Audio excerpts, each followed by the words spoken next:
ஒரு சிவன் பக்தர் சிவனை பார்த்து கேட்குறாங்க, எனக்கு ரொம்ப பிடிச்சவங்க எல்லாம் என் லைஃப்பை விட்டு போயிட்டாங்க.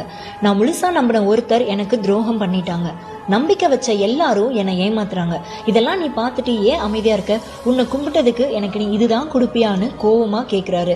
ஆனால் கொஞ்ச நாளுக்கு அப்புறம் தான் அவருக்கு புரியுது, அந்த துரோகம் பண்ணவங்க கூட இருந்திருந்தா இன்னும் கெட்டதை அனுபவிச்சிருப்பாரு.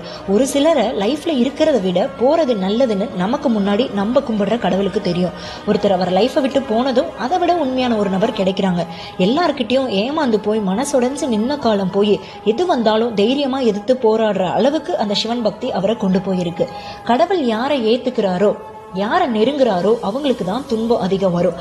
ஆனா அந்த துன்பம் எல்லாம் யார் யார் எப்படின்னு புரிஞ்சிக்கவும் மனசை பக்குவம் படுத்தவும் தான் அந்த கஷ்டகாலம் வரும். கெட்ட கர்ம வினைகள் எல்லாம் முடிஞ்சு வாழ்க்கை பத்தி நல்ல புரிதல் வந்து அவங்க ஆசைப்பட்ட வாழ்க்கைய சிவன் நிச்சயம் கொடுப்பாரு.